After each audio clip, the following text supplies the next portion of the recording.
Bonjour et peut-être bonsoir, ça dépend de l'heure à laquelle vous allez nous prendre en direct depuis Kinshasa. La RDC est en ébullition depuis quelques jours.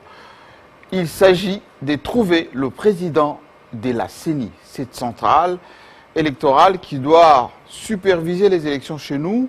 La mission a été confiée aux confessions religieuses de s'entendre, il y en a 8. Mais depuis quelques jours, ça chauffe de partout. Ils ne sont pas tombés d'accord entre l'Église catholique, protestante et l'ensemble des autres confessions. Il y a un problème de consensus. Et d'ailleurs, jusqu'à cette heure-ci, on n'a pas encore trouvé les candidats, ou plutôt le président. La patate risque d'être jetée ou lancée, ou tout simplement transmise, cette patate, à l'Assemblée nationale. Il y a eu des conférences de presse, contre-conférences de presse. Alors, ce soir, on va essayer d'en savoir un peu plus avec le président des églises de réveil de Dokamba, notre invité. Venez nous rejoindre, monsieur le révérend. On vous appelle le révérend? Évêque. Évêque. Il faut qu'on garde la distance, hein? Tout à fait. Je suis très heureux de vous accueillir sur ce plateau parce que vous êtes en ce moment ici en RDC l'homme au cœur de l'actualité. Ah bon? Tout le monde ne parle que de vous. Alors on va essayer ce soir d'en savoir un peu plus.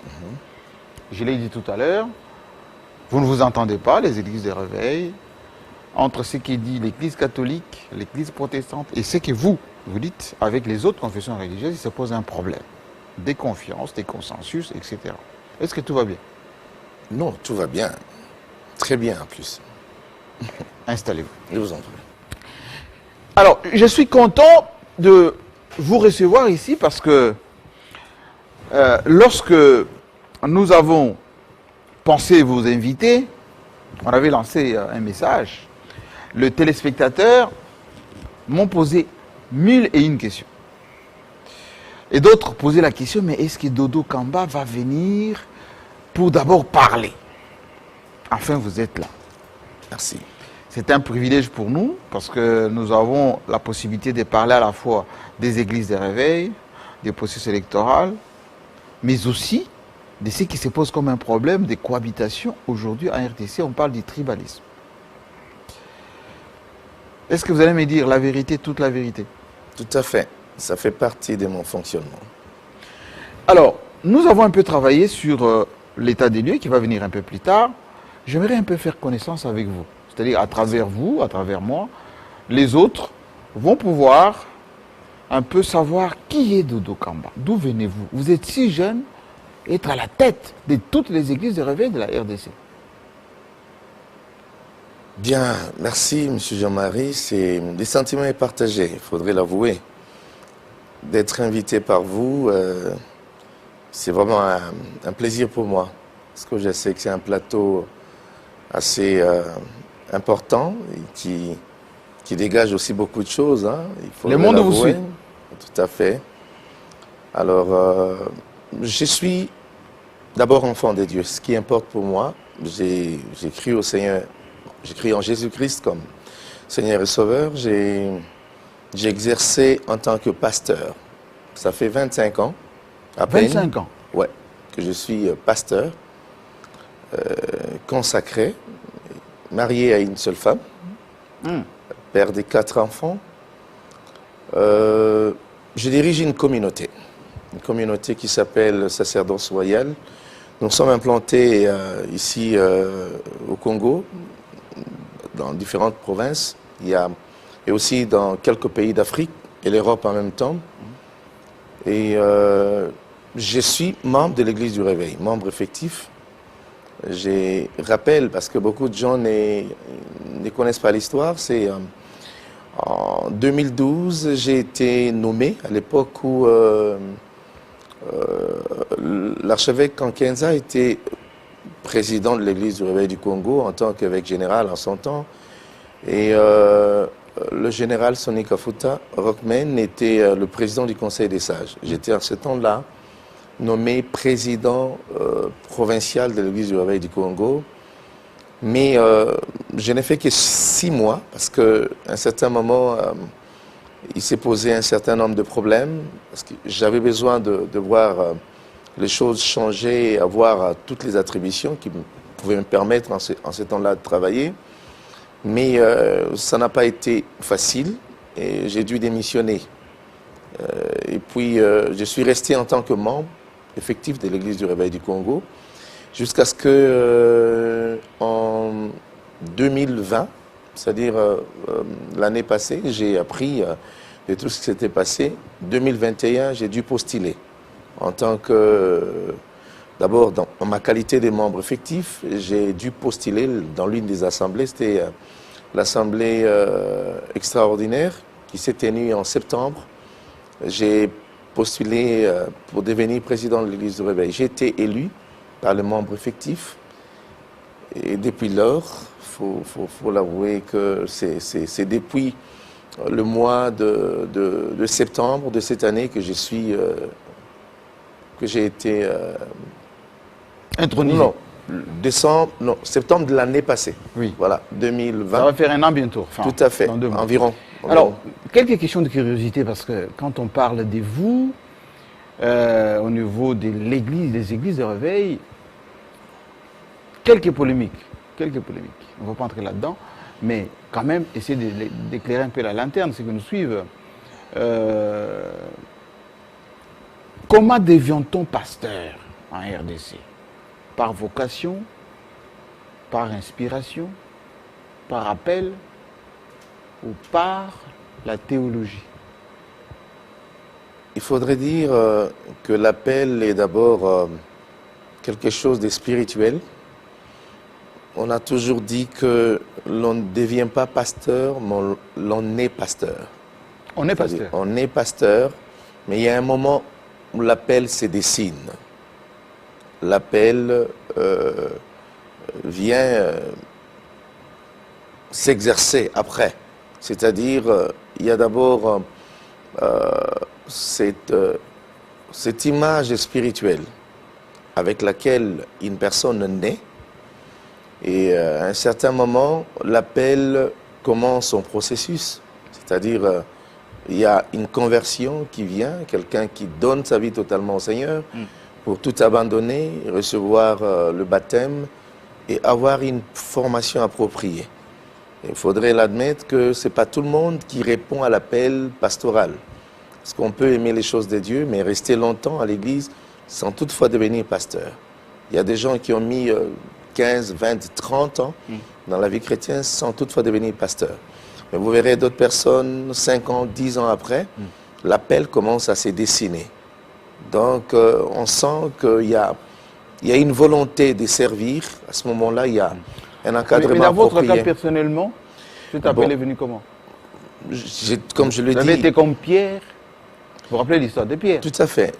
J'enseigne sur ça. Oui. Donc, j'ai répondu. D'abord, au début, il y a beaucoup de signes que j'ai dû remarquer moi-même depuis.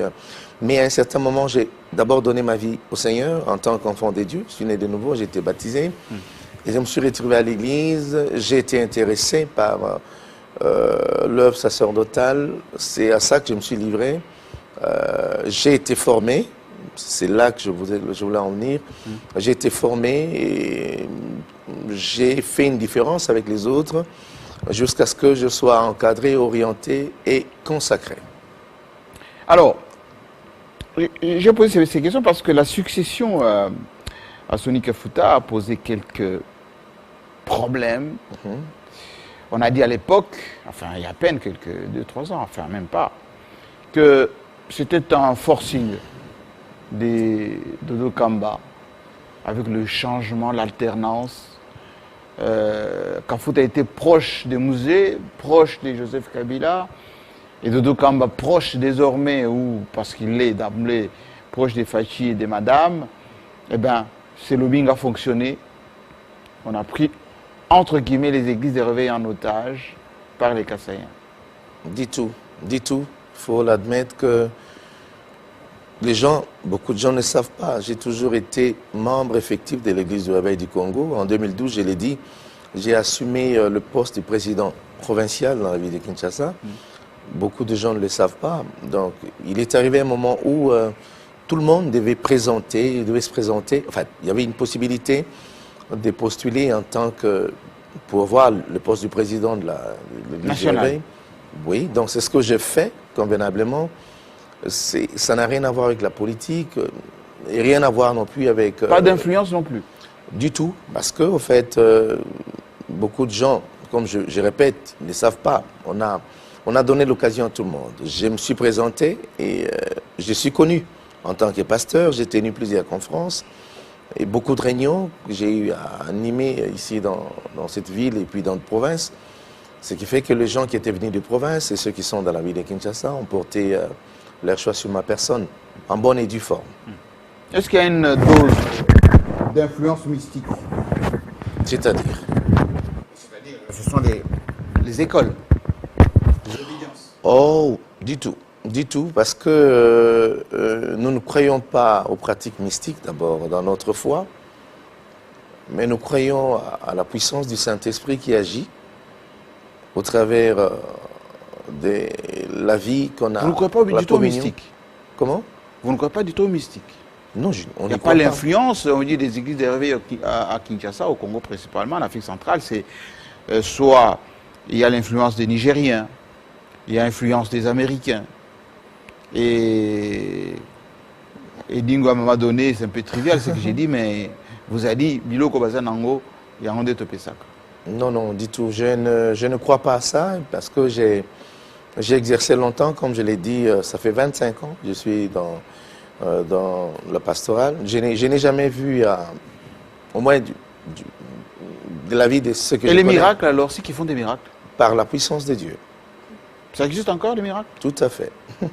Tout à fait. Et authentique alors. Alors, est-ce que l'état des lieux qu'on va présenter tout à l'heure, je vous ai fait inviter, nous vous avons invité, c'est parce que nous voulons en savoir un peu plus. Merci. Sur ce que, à Sun City, on avait défini, la conférence nationale notamment, pour permettre au processus électoral de connaître un tout petit peu une dose d'objectivité. C'est pour ça qu'on avait dit la supervision des élections doit être confiée à la société civile. Et notamment, la présidence de la CENI confiée aux confessions religieuses qui doivent décider de qui sera président de la CENI. Est-ce qu'on s'était trompé de vous confier le choix du président de la CENI, les Congolais, à Sun City? Merci, Monsieur Jean-Marie. Il faudrait que les gens connaissent un peu l'histoire. À Sun City, il n'y avait pas une décision qui disait que le président de la CENI devrait sortir des confessions religieuses. Ça a été une attribution donnée à la société civile. Bien entendu, les confessions religieuses étant également dans la société civile, oui, ils devaient travailler conjointement avec d'autres composants de la société civile pour pouvoir dégager dedans quelques personnages qui devaient jouer le rôle, n'est-ce pas, dans la CENI, pour organiser les élections. Et c'est de cette façon que l'organisation des quelques confessions religieuses qui s'étaient déjà regroupées en plateforme ont dû travailler. Mais il faut aussi souligner que le choix qui sortait de la plateforme des confessions religieuses était également soumis à l'exercice parce qu'à un certain moment, c'était possible que la société civile, d'autres composantes également, présentent de leur côté d'autres candidats, si jamais l'on trouvait les meilleurs dans d'autres composantes de la société civile, et on pouvait carrément s'en passer du choix de confession religieuse. Et c'est comme ça qu'en son temps, Malou Malou 1, oui, c'était pas forcément le choix, ce que les gens oublient, ça n'a jamais été une désignation, des confessions religieuses. Ça a été un choix qui est sorti de Santiti de cette façon. Et puis par après, il faut dire que pour la première fois, que dans la loi organique, il y ait une mention claire qui dise que le président de la CENI devra être désigné par les confessions religieuses. C'est cette révision que nous venons de voir, cette réforme. C'est pour la première fois que l'on dise clairement. Mais auparavant, ce n'était pas question. Ça, il faudrait... Mais aujourd'hui, c'est déjà acté, évêque, c'est comme ça que vous appelez. Oui. Je pose cette question, pourquoi? Parce qu'avec toutes ces péripéties, on a l'impression que, un, vous ne parlez pas le même langage, deux, vous nous faites perdre du temps, et trois, vous plongez le pays dans le chaos. Est-ce que vous êtes conscient de ça? Je vais m'expliquer sur les 3 points. Je peux prendre ça en partie parce qu'il y a certaines choses que nous prenons à notre propre compte. S'il faudrait se référer de ce qui s'est passé l'année passée. Peut-être ça, oui. On va revenir. Ça, oui. J'aimerais qu'on m'envoie un tout petit peu la photo de Malonda qui va venir. Cette photo rappelle aux Congolais beaucoup de mauvais souvenirs. Pourquoi? Parce que l'année dernière, vous, les confessions religieuses, vous avez travaillé, vous avez donné un candidat potentiellement président, parce qu'il n'était pas validé par le président de la République, et 2 des composants de votre regroupement, on va appeler ça comme ça, se sont désolidarisés, les catholiques et les protestants. Malonda a été rejeté. Aujourd'hui, on se retrouve exactement dans la même situation. 6, dont vous-même, vous avez validé pour, je pense, un candidat. Allez, je cite le nom, Kadima. Je ne sais pas si c'est validé ou pas, mais vous allez nous expliquer. Au lieu d'aller déposer le PV directement, comme c'était fait l'année dernière, en route, vous êtes un peu perdu, ou je ne sais pas moi, vous êtes allé en mauvaise direction. Et les autres, les 2, qui étaient encore en discorde l'année dernière, ont refusé. Est-ce qu'il y a jurisprudence ou c'est bis repetita? Du tout, parce qu'il faudrait que les gens retiennent que le cas de l'année passée n'est pas pareil à celui que nous sommes en train de vivre. Parce que l'année passée, de ce qui est arrivé, il y a eu le processus, il devait y avoir une désignation, comme ça a été dit, mais dans tout ce qui se faisait, les confessions religieuses... Celui Malonda. Tout à fait. Oui, l'année passée. Ouais. Les confessions religieuses n'avaient pas à elles seules le monopole de choisir celui qui devait être à la tête de la CENI. Ça, il faudrait savoir. La loi ne disait pas comme ça. Ce qui fait que le choix pouvait constituer un sujet d'échange et même de rejet auprès de l'Assemblée nationale. Ça, c'est un élément que les gens oublient. C'est pour la première fois cette année, en 2012, où l'on donne exclusivement cette prérogative à la plateforme des confessions religieuses. Alors, cette fois-ci, nous nous sommes décidés. On a commencé à travailler depuis le mois de mars. Nous nous sommes décidés d'appliquer la charte des confessions religieuses. Et cette charte... En grande ligne, elle dit quoi cette charte?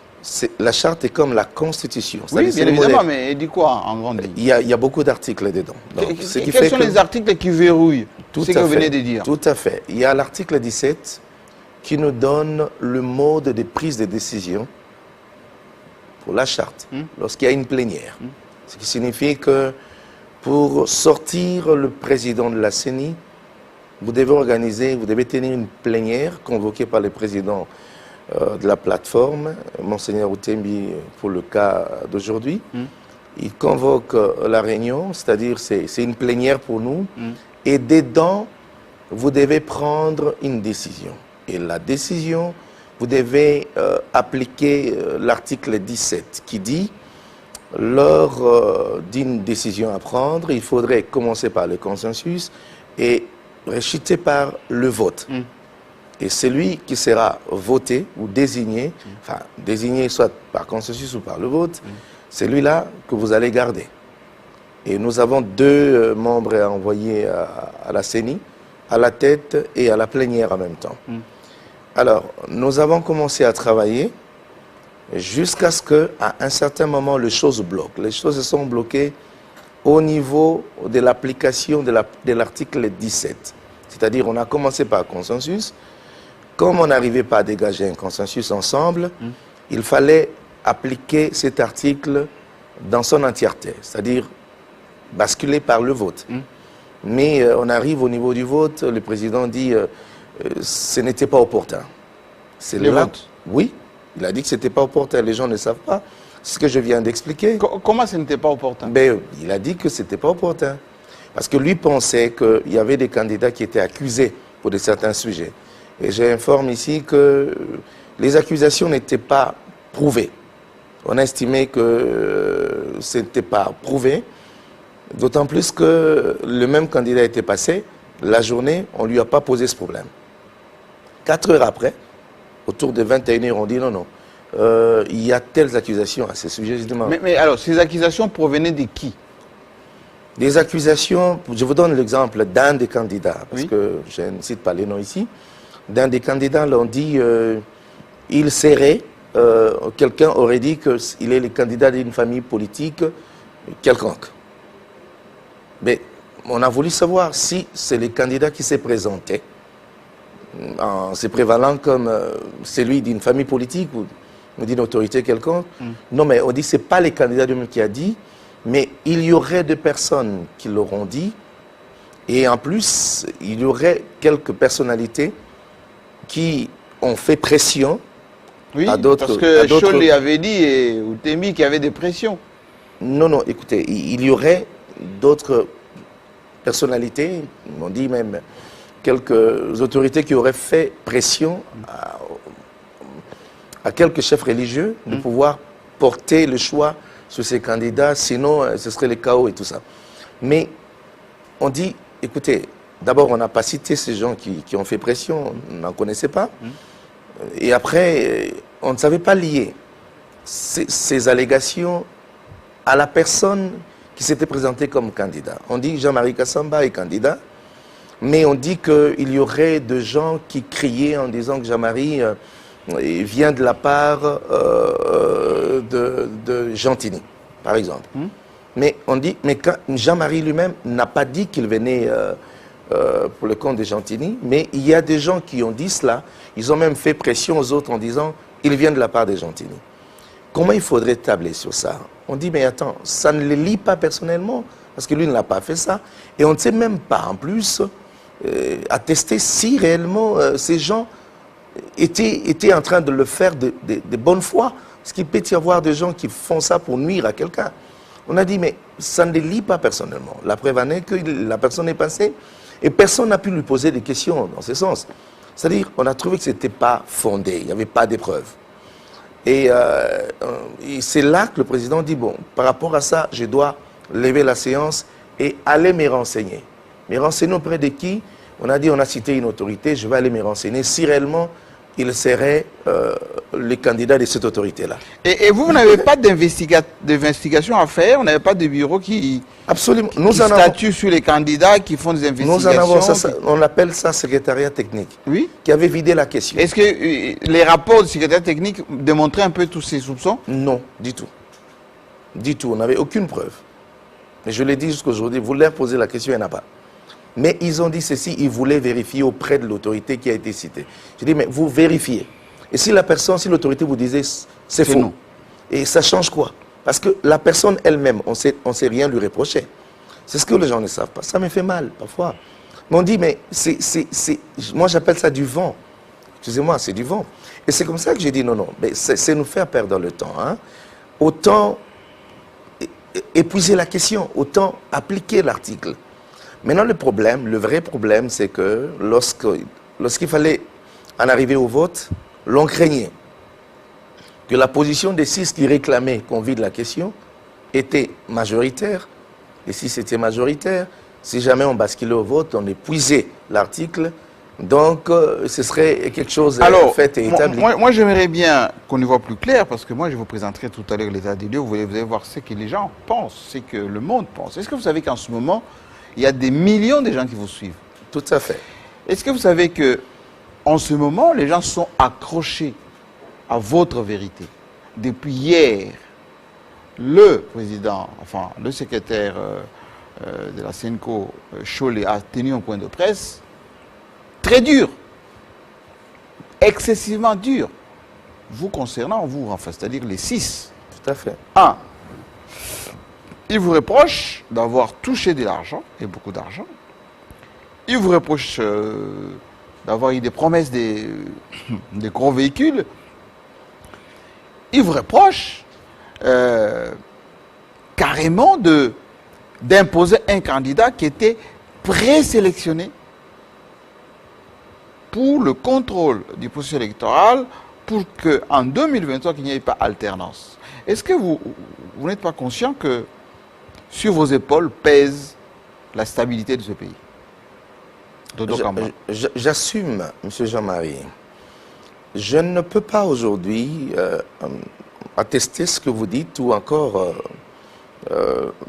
l'accepter, parce que je connais bien M. l'abbé Cholet. Il est là. C'est quelqu'un pour qui j'ai beaucoup d'estime. Oui. Je ne le vois pas dire ça. Croyez-moi. Vous avez suivi son point de presse? Non, mais j'ai suivi. Hein, j'ai suivi. Nous croyons aux valeurs démocratiques. Il est libre de dire ce qu'il pense. C'est tout à fait normal. C'est quelqu'un qui réfléchit très bien. Mais dire que nous avons touché de l'argent, je ne pense pas qu'il ait dit cela. Par contre, nous avons des promesses. Non, mais ça n'existe pas. En fait, je ne pense pas qu'il ait dit ça, parce que je n'ai vu nulle part où il a dit cela, et ce n'est pas fondé et ce n'est pas vrai. Honnêtement, je ne sais pas ajouter plus que ça. D'ailleurs, je dirais, en ce qui concerne le choix opéré, nous nous attelons aux valeurs.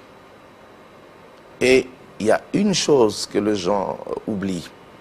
Parmi les 2 confessions qui ont posé problème, oui, il y a une confession... C'était au cours de cette conférence de presse, hein? C'est possible. Où il a dit ceci, il y avait un choix délibéré sur un des candidats, parce que lui n'a pas cité, moi je vais citer, je m'autorise. M. Kadima, en l'occurrence, et à un moment donné, on voulait ramener un autre qui n'était même pas de la course. Sapou. Et parce que l'IDPS, la majorité aujourd'hui, l'Union sacrée, veut absolument, via Dodo Kamba, qui est le patron aujourd'hui des églises de réveil, contrôler les processus électoraux. Et ça, on aimerait bien que ces processus soient libres, indépendants, et que celui qui sortirait comme président ait le courage de donner d'autres résultats, enfin, des résultats réels, que des résultats faisant confiance ou plutôt allégeance au président Fachi. Du tout, du tout. Je reviens, je dis que je ne peux pas attribuer cela. En tout cas, honnêtement, je ne peux pas attribuer cela à l'abbé Cholet, parce que déjà, vous parlez d'un candidat, ben, je suis désolé. Candidat en particulier? Non, non, moi je ne peux pas citer les noms. Moi, je cite. Déjà, en ce qui me concerne, je n'ai pas... J'ai porté un candidat qui est venu de chez nous, qui n'a rien à voir avec les noms que vous citez. Et le travail que nous faisons, c'est un travail basé sur des valeurs. Et je ne porte pas un candidat d'une famille politique, comme vous le dites. Je ne fais pas de la politique, je ne suis pas dans ça, je ne me vois pas être impliqué dans quelque chose qui soit aussi grave comme ça. Mais nous devons être conséquents et cohérents et savoir faire les choses de la bonne façon. On nous demande de désigner et nous savons pertinemment bien que nous sommes à une période où on se dit déjà être en retard Oui. pour l'organisation des élections. Oui. Et moi, j'ai exhorté les frères, j'ai exhorté les amis, j'ai dit, ben, écoutez, il ne faudrait pas qu'on porte la responsabilité demain. De dire que voilà, Du s'il y a eu le glissement, oui. c'est parce que nous n'avons pas voulu porter le choix sur désigner au fait celui qui doit diriger. Il ne faudrait pas qu'on nous endosse cette responsabilité. Vous savez, de ces confessions, hein, il y en a, de ces deux confessions, il y a une qui est à sa 4e fois de refuser de désigner le candidat. C'est la Senko. On peut dire ça comme ça. C'est la Senko. Parce que ça, depuis Malou Malou jusqu'à Koné Nanga, jusqu'à la Senko Malonda a toujours dit non. Jusqu'à Malonda, donc ils ne portent pas la responsabilité. Et ça, je leur reconnais ces droits. Ils sont libres de le faire. Ça c'est d'ailleurs une règle démocratique, c'est une valeur. De dire non, je suis tout le temps. Non, mais ils sont libres de le faire. Ils sont libres. Ils peuvent se retirer face à une décision à prendre. Et on leur reconnaît, on ne peut pas leur refuser ça. Mais du moins, pour ceux qui veulent faire le travail, on ne peut pas les empêcher de le faire. Alors, Dodo Kamba, lorsque évêque, vous êtes majoritaire, 6, n'est-ce pas? C'est 8. Tout à fait. Consensus, pas obtenu. Le vote, vous n'êtes pas passé au vote. À quoi ça servit alors? Non, il y a une confusion. Ce que les gens ne comprennent pas, le 27, qui était pratiquement la date butoir, c'était le jour, le dernier jour auquel on devait finir avec la désignation, et que le 28, on devait déposer le PV. Nous avons commencé à travailler. C'était un certain mardi. On a travaillé, on arrive à 21h.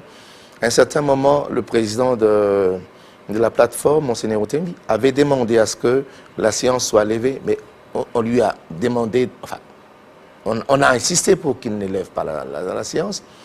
À un certain moment, il a dit, bon, il préférait partir et une autre confession l'a suivi. Et il a dit, si vous voulez continuer, continuez. On est resté sur place pour continuer le travail. On a continué. C'est là où on vous a chassé. Attendez, on a continué, oui. On a continué jusqu'à opérer les choix. Nous l'avons fait sur place. On a opéré le choix sur les 2 candidats à prendre et on devait arriver jusqu'à établir le PV le même jour. À un certain moment, on vient nous dire, bah, écoutez, vous devez libérer la salle, on va éteindre, on a commencé à le faire et on ferme les portes. Et on a posé la question à celui qui nous disait de le faire. Vous nous chassez? Il dit, oui, nous vous chassons. C'est là où on a dit, on vous a chassé de la Senko. Absolument. Et vous êtes parti? C'est pas à cacher. Hein. Et vous êtes parti travailler où? Nous sommes allés travailler à la Cimée. La Cimée, c'est la ma campagne. Enfin, Montfleury. Montfleury. C'est la Cimée, ça dépend d'une personne à une autre. Mais c'est une adresse d'une commission de la plateforme. Donc c'est l'adresse. C'était pas en cachette. C'était pas en cachette. C'est là que nous sommes allés établir tout simplement le PV. C'est comme ça que ça s'est passé à l'époque également. Mais c'est PV que vous avez fait à la Cimée. Je vais finir. Oui. Il y a quelque chose. Ce n'est pas pour la première fois. Lors de la désignation de Corneille Nanga, tout avait commencé à la Senko et on est allé finir non, c'était à l'ECC. Je vous pose une question de confiance. Ouais. Église catholique majoritaire. Église protestante majoritaire. Majoritaire par rapport à l'implantation, l'assise, l'histoire, comment je dirais, le poids sur le plan international. Est-ce que vous pesez, vous, les 6 par rapport aux 2? Je pensais qu'on parlait Congo, on ne parle pas international. Le président qu'on désigne, c'est le président qui va diriger la CENI au Congo, ce n'est pas sur le plan international. Et pour votre information, lorsque son Excellence, à l'époque, le président de la République à l'époque, Joseph Kabila, avait coordonné les choses, il a fait de son mieux pour que toutes les confessions soient au même pied d'égalité. Ce qui nous a donné à tous une seule voix. Lui, il vous a donné la personnalité juridique. Donc vous valez Senko, protestant, Église des Réveils, même chose. Même chose. Et aujourd'hui vous dites, et nous disons même si la Senko et les protestants partent, nous valons autant. C'est repris déjà dans notre charte. C'est une question réglée. Donc, Et malheureusement, c'est cette mauvaise façon peut-être de sous-estimer les autres qui pose problème. Mais je peux vous garantir une chose. Hein? Je peux vous garantir une chose. On parle aujourd'hui d'un consensus qui n'était pas trouvé entre nous, mais on a reconnu tous ensemble, lors de cette dernière réunion du vendredi 30 juillet, on a été dans un climat très convivial, on a parlé ensemble et on a reconnu le droit de chacun, des chefs, de chacune des confessions. Et on a dit que pour nous départager, il faudrait que chaque confession s'assume. Et on l'a fait avec un climat assez apaisé, dans le calme. mais Hervé Kamba, lorsque... Mais le PV, il n'y a qu'un seul PV qui avait été établi. Oui. Et d'ailleurs, lorsqu'on échangeait, ils savaient. On a dit que nous allons apporter le PV déjà établi. Jusqu'ici, il n'y a qu'un seul PV qui est déposé à l'Assemblée nationale. Et l'autre, c'était les rapports d'une réunion qu'on a tenté de récupérer les autres. Et eux, ils ont tenté de nous faire changer d'avis. Et on n'a pas trouvé un consensus par rapport à la réunion du 30 qui constituait à soit nous attirer Donc vers eux. voilà. Le PV qui fait foi, c'est celui que vous avez déposé. Tout à fait. Bon, c'est le seul PV que nous avons. Mais lorsque Otembi dit, c'est que le président valide, c'est ça qui est valide. Non, non, Voilà. non, non. Là, par exemple. Non, non, il ne faudrait pas dire ça.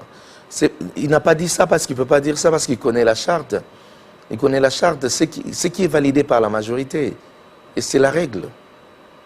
Donc, vous balayez d'un revers de la main, on est tous pareils, les protestants, les catholiques, qui partent, nous, les restes, on peut faire l'affaire et le président qui sera désigné, il fera l'affaire aussi. C'est bien ça? Absolument, absolument, parce que c'est un travail qui est fini et on ne sera pas à notre première fois. Toutes les fois, ça a toujours été comme ça. Toutes les fois, Est-ce que vous précise. êtes prêt à endosser la contre-campagne qui sera faite contre vous par les catholiques et les protestants sur le plan international? Au national d'ailleurs, dans les paroisses, des églises, un peu partout. Dodo Kamba a confisqué la désignation du président de la CENI parce qu'il est proche de Tshisekedi. Non, ça n'a rien à voir. Dodo Kamba n'a rien fait. Il n'est pas plus grand que les autres. Il faut dire, par contre, que la majorité de membres de la plateforme ont dû terminer le travail que les autres avaient décliné à un certain moment. Vous savez, c'est toujours pas très bien de faire un travail des ratiboisages des idées. C'est pas bon.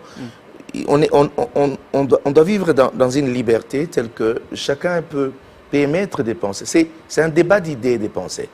Et si on n'arrive pas à convaincre les autres, c'est ce qu'on appelle consensus, on n'arrive pas à trouver, vous n'arrivez pas à nous convaincre de ce que vous avancez comme argument, comme idée. Et à la fin des comptes, on doit vider la question par le vote. Nous sommes à 8 qui sont majoritaires par rapport à une idée avancée. Je pense humblement que nos amis savent dans leur conscience que le travail a été fait en bonne et due forme. La charte a réglé toutes ces questions. En tout cas, j'ai jugé à un certain moment... Qu'est-ce que vous attendez de l'Assemblée nationale maintenant? La justice.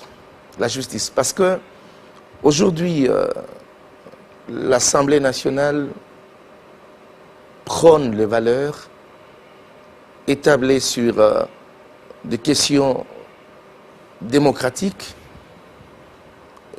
Je ne vois pas une assemblée assez cohérente et conséquente rejeter une décision de la majorité d'une composante. Ce serait, je ne sais pas comment. Je suis très très confiant et je reste... Qu'est-ce que vous dites aux Congolais aujourd'hui, c'est d'ici et c'est d'ailleurs, notamment de la diaspora, qui sont inquiets quant à la suite des événements? Je dirais à tous ceux qui nous suivent de rester calmes. Parce que, on l'a dit, d'ailleurs, notre président l'a dit, Monseigneur Otembi, lors de sa communication le 30 juillet, on est resté un corps, on est ensemble, on n'est pas divisé. Sauf que pour une question, ça peut arriver. Et c'est normal qu'on ne regarde pas tous à la même direction par rapport à un choix opéré. Ça, c'est normal, c'est une règle démocratique. Mais cela ne nous divise pas. Il y a une divergence, mais qui ne nous divise pas. Dans l'unité des corps, c'est tout à fait normal. Ce qui a été fait, on reconnaît Et on a même dressé cela dans notre rapport, que chacune des confessions doit savoir s'assumer. Oui. Et ça, on ne peut pas nous le refuser. Est-ce que quand droit. on vous regarde comme ça, vous êtes là en train de représenter les intérêts des plateformes, de partis politiques? Je repose cette question autrement pour que ceux qui nous suivent ne me le reprochent pas. Est-ce qu'on sent là, on sent le poids des Katumbi avec Cholet et les autres, le poids des Tshisekedi avec Dodo Kamba et les autres, et puis les Kimbanguistes et les autres n'ont fait qu'accompagner un peu tous ces deux tendances dans cette nouvelle configuration politique? Ce serait... Parce que tout le monde a refusé d'envoyer des gens à la plénière de la CENI. Katumbi a refusé, le FCC a refusé, les caméristes demandent des consensus, Fayoul était contre depuis longtemps. Vous n'êtes pas en train de diviser le pays? Du tout. Je peux vous garantir qu'on en arrivera à une conclusion.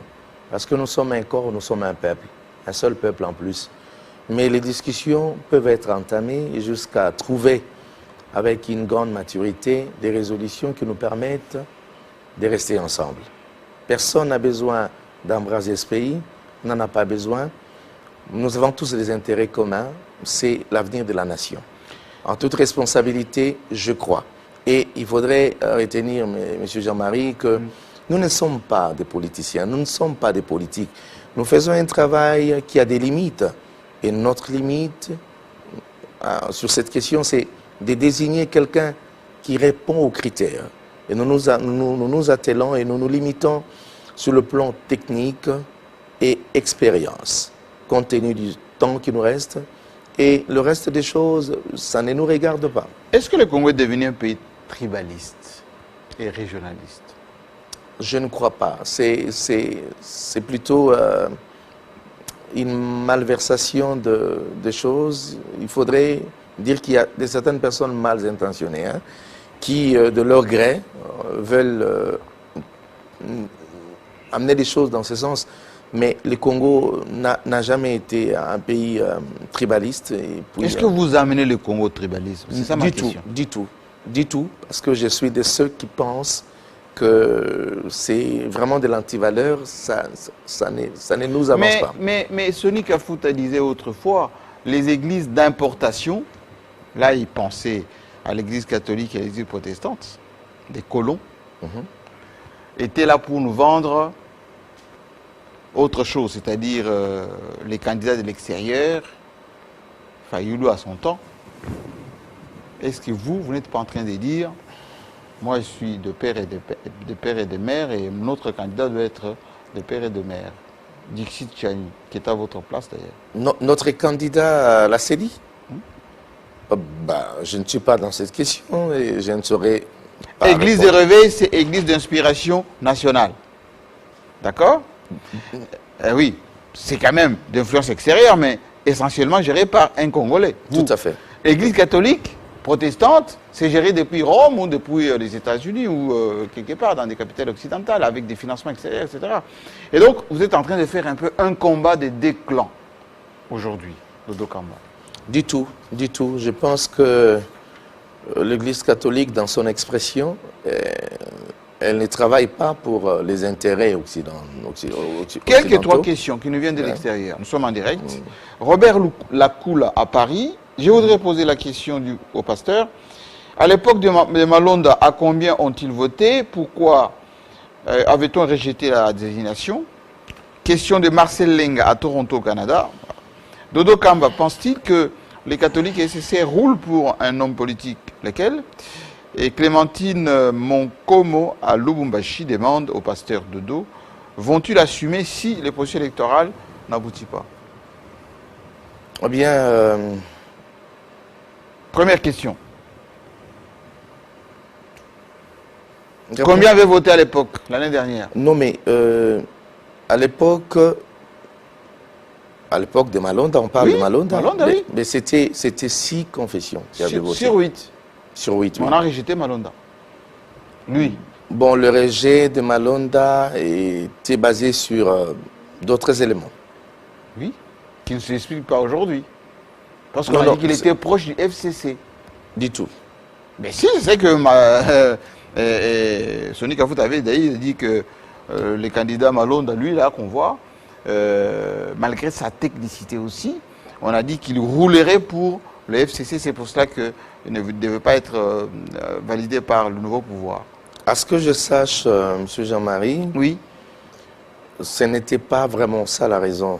J'ai par contre entendu parler d'une mauvaise gestion. Elle aurait mal géré la CENI, techniquement. C'est ce que j'aurais entendu par la suite. Deuxième question qui vient de Montréal, à Toronto, pardon, au Canada. On dit... La deuxième question... Oui. Est-ce que SCC et Senco rouleraient pour un candidat? Moi, j'essaie d'anticiper la question. Est-ce qu'ils roulent pour Moïse Gatombi? Je ne peux pas établir ça. Je ne peux pas me permettre de le faire parce que notre discussion, au cours de nos réunions, nos discussions, il faut le dire comme ça, oui. On n'a pas eu qu'une seule réunion. Nos discussions autour de la désignation n'a pas tourné autour des intérêts politiques. Vous fonctionnez peut-être à Fleury-Moucheté, hein, peut-être personne n'a avoué en réalité pour qui rouler. Voilà pourquoi je ne peux pas établir ça. Je n'ai pas une éducation de coller des choses aux autres qui ne sont pas des délations. Voilà. Et c'est la question que Clémentine vous pose, c'est que moi je vous ai posé au début.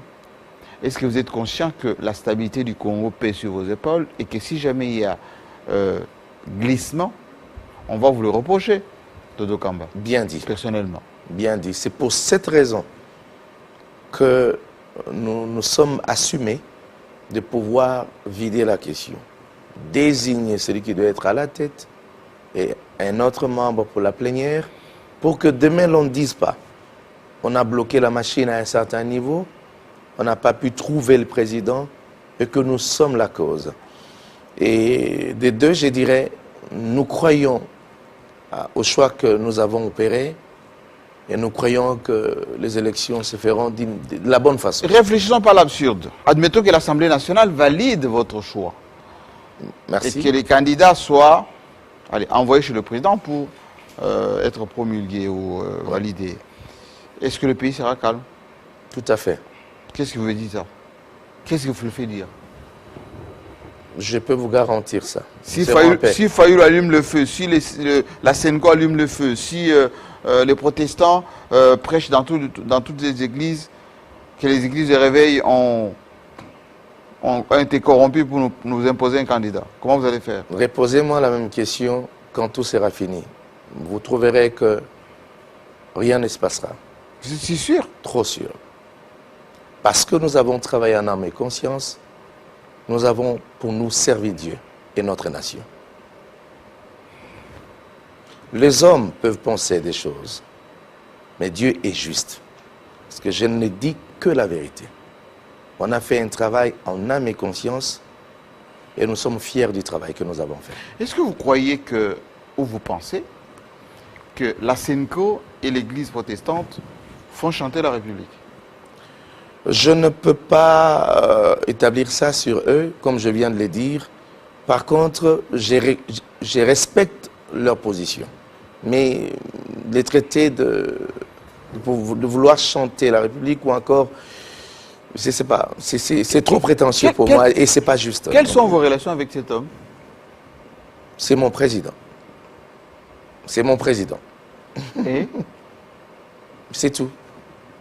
Ça s'arrête là? Oui, c'est le président de la République dont je suis citoyen.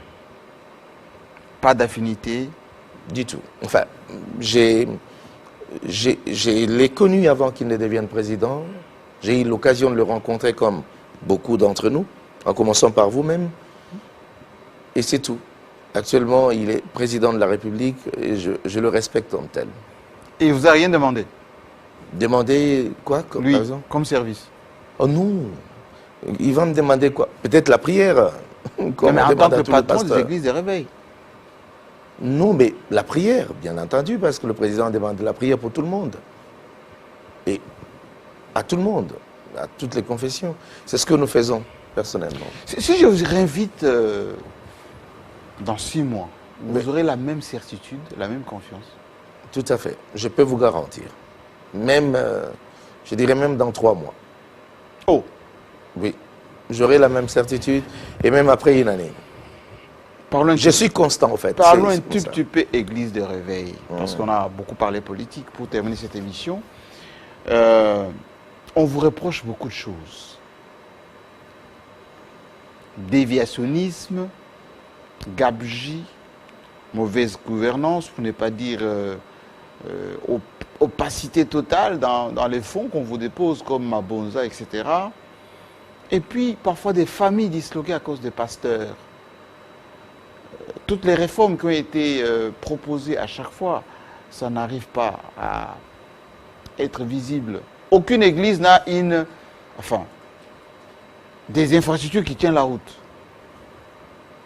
Est-ce que vous êtes conscient de tous ces mots qu'on reproche aux églises de réveil? Oui, je suis conscient. Raison pour laquelle nous sommes là pour travailler. Et donnez-nous un peu de temps. Nous allons arranger ça. Avec autant d'églises? Nous le ferons.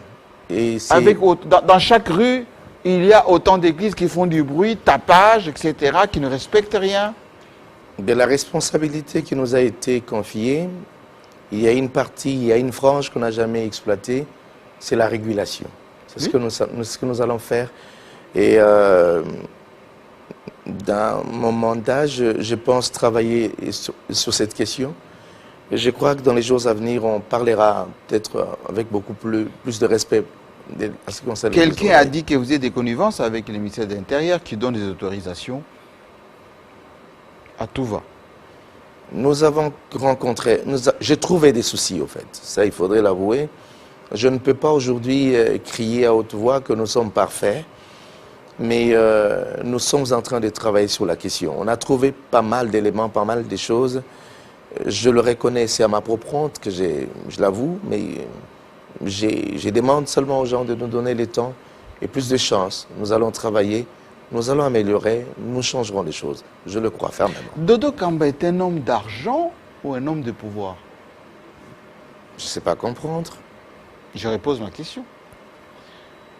Est-ce que maintenant que vous avez l'impérium de toutes les églises de la RDC, en termes de rétribution, en termes de jet d'influence, vous gagnez plus qu'avant? Et deuxième question, est-ce que vous vous sentez un homme de pouvoir aujourd'hui investi? Regardez comment vous régentez le processus électoral pour peser dans les choix des futurs dirigeants. Il dit tout.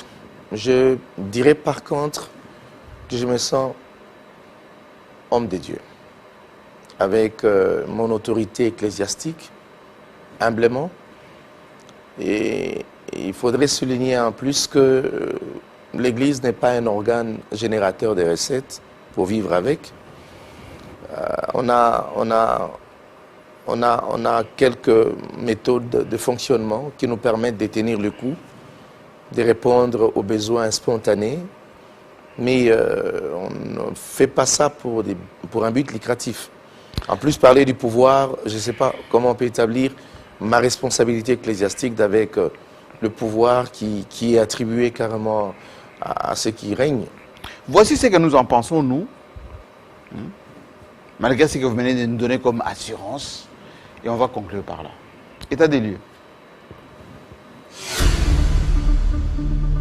Dans moins de 2 ans, la République démocratique du Congo devrait organiser de nouvelles élections. Mais pour y arriver, la désignation du président ainsi que les autres membres de la Commission électorale nationale indépendante demeure une étape cruciale. Seulement, cette dernière se trouve déjà en plein marasme. La polémique se poursuit autour du processus de désignation de ces membres de la commission électorale. Ce lundi, les églises catholiques et protestantes ont tenu à communiquer pour expliquer leur position, alors qu'à Kinshasa et au Kassai-Oriental, des églises sont sous la pression d'attaques ou de manifestations. En cause, les différends entre les 2 principales confessions du pays et les 6 autres, dont l'église du Réveil au Congo, autour de la désignation du candidat président de la CENI. Sur les 8 confessions reconnues dans le pays, 6 ont décidé de déposer le nom de leur candidat vendredi soir, mais les catholiques et les protestants contestent la légalité de la procédure. La désignation de Dédi Kadima comme candidat président de la CENI est-elle légale? Selon les catholiques et les protestants, la toute récente loi sur la CENI est claire. Seules les confessions ayant une expérience et une expertise avérée en matière électorale sont habilitées à voter. Mais c'est une nouveauté inscrite dans son article 10. Mais du côté de l'église du Réveil au Congo, chef de file des 6 autres confessions, on dit qu'il ne faut pas s'attacher à la lettre de la loi, mais plutôt à l'esprit. Si c'était la lecture qu'il fallait avoir de la nouvelle loi, on n'aurait jamais reçu de courrier de l'Assemblée nationale pour nous demander de participer au processus de désignation. Pour elle, c'est la majorité qui a parlé. En cas d'absence de consensus, passer au vote est un droit garanti par la charte des confessions religieuses, a déclaré son patron Dodo Kamba à l'Assemblée nationale, histoire de vérifier la légalité de la procédure. Mais pour les églises protestantes et catholiques, elles dénoncent le risque de mainmise du pouvoir sur le processus. Pour la coalition Lamouka de l'ancien candidat à la présidentielle Martin Fayulu et de l'ancien Premier ministre Adolphe Muzito, la population doit se lever contre la politisation de la CENI et se tenir prête à manifester. Ce qui inquiète, c'est déjà le contrôle effectif de cette machine électorale par les acteurs politiques. 48 heures après des divergences sur le choix du candidat président de la commission électorale, des dizaines de jeunes ont caillassé dimanche l'archevêché de Kinshasa et dans le Kasaï, plusieurs édifices catholiques ont été attaqués. Des ornements liturgiques volés, des statues vandalisées, objets sacrés emportés ou des lieux de culte profanés. L'Église catholique a également été victime des graves abominations dans la région du Kasaï, fief électoral du président de la République Félix Tshisekedi, où une dizaine de paroisses ont été saccagées, visitées ou vandalisées. Et donc, c'est une véritable controverse autour du choix du président de la CENI qui en dit long sur la politisation du processus électoral dans le pays. Est-ce possible de l'orienter, surtout que le caractère politique de la CENI est inscrit dans les textes qui régissent depuis les accords de Sun City? Faudrait-il mettre l'emphase sur les garde-fous, la dépolitisation totale étant visiblement impossible au stade actuel? Les confessions religieuses sont-elles les mieux placées pour faire un choix indépendant? Comment débloquer cette situation? L'Assemblée nationale usera-t-elle de son pouvoir pour trancher? Le président de la République, en garant de bon fonctionnement des institutions, peut-il intervenir comme il l'a fait dans le cas Malonda? Peut-on sacrifier la compétence au bénéfice du régionalisme? Peut-on sacrifier une intelligence grise parce que faisant parler d'une même espèce? Alors, toutes ces questions, on a essayé d'y répondre durant cette émission. Moi, je pose la dernière, et qui est beaucoup plus grave. Bon. Oui, cette question-là. L'Église catholique est attaquée aujourd'hui. Oui. On a insulté en Bongo, et chez Kinshasa, à l'intérieur du pays, les paroisses qui sont vandalisées. Si c'est le contraire avec l'Église des réveils, comment on va s'en sortir? D'abord, ça ne m'enchantera jamais. Est-ce que vous avez condamné? Absolument. J'ai appris cela aujourd'hui avec consternation. Mais il faudrait admettre que, semble-t-il, que ces actions, ces actes de barbarie ont commencé depuis le mois d'avril, il faudrait le savoir. C'est ça l'information. Mais vous avez commencé à travailler depuis le mois de mars. Tout à fait. Il y avait des soupçons déjà. Non. À ce temps-là, il n'y avait aucun bruit. Il faut dire que ça fait 3 jours environ que les gens, ou 4 jours que les gens parlent dans ce sens, où on n'arrive pas à trouver un consensus. Ça fait 3 ou 4 jours. Mais depuis que ces actes de vandalisme ont commencé, c'est depuis le mois d'avril. Et nous avons condamné fermement. Et ça, je le dis pour qui que ce soit, pour n'importe quelle confession religieuse, nous dénonçons cette façon de faire. D'ailleurs, nous demandons à ce que les auteurs soient interpellés. On ne peut pas accepter ça, quel que soit. Je vous ai dit ici, nous sommes en Quelle que soit la proximité de ceux qui attaquent. Comment? Quelle que soit la proximité de ceux qui attaquent. Absolument. Parce que nous sommes en très bons termes entre nous, les chefs des confessions religieuses, je viens de vous dire. Le vendredi, nous nous sommes très bien séparés avec le confrère, avec les autres, c'est-à-dire les autres chefs comme moi. Monseigneur Outembi, qui est notre président, s'est très bien séparé, amicalement. Et on avait un climat vraiment de paix et de famille, dans une fraternité incroyable. Mais nous reconnaissons dans l'entretemps que c'est une prise de position qui est tout à fait normale et justifiable. Et ça, ça ne peut choix pas... démocratique. Comment? Et choix démocratique. Absolument. Et qui ne doit pas en principe nous diviser. Parce que en dehors de la désignation, nous avons beaucoup de choses à faire ensemble. Beaucoup alors. Est-ce que vous allez encore vous revoir maintenant? Mais à n'importe quel moment, on peut se revoir pour d'autres sujets, d'autres cas et tout. On reste ensemble. Vous l'avez suivi, on est resté ensemble. On n'est pas divisé. On a seulement une divergence des pensées. Alors que les gens ne nous divisent pas, s'il vous plaît. Nous sommes Congolais et nous parlons Église. Nous parlons civisme. Nous parlons nation. Nous parlons. Et vous me réaffirmez avenir ici du pays. que personne n'a touché aucun sou. Absolument. Pas de véhicule. Du tout. Pas de promesse de nomination. Dénomination de qui et pourquoi et où? Merci. On n'a pas reçu ces promesses, monsieur Jean-Marie. Merci. Je peux vous garantir. Merci Dodo Kamba. Et vous êtes bien rendu compte effectivement que toutes les questions ont été posées et qu'il a bien répondu clairement. Et maintenant, on attend l'Assemblée nationale qui va décider de la suite à donner à tous ici. Merci. Je vous en prie. Évêque. C'est moi qui vous remercie. Et je ne viendrai pas dans votre église parce que moi, je ne viens pas de l'église des réveils. Merci beaucoup. Je vous demande de nous quitter. Vous avez un dernier mot? Oh non, non, ça va. Merci. À bientôt. Merci. À très bientôt. Merci à vous. Eh ben, commentez, coupez si vous voulez et puis partagez. À très bientôt.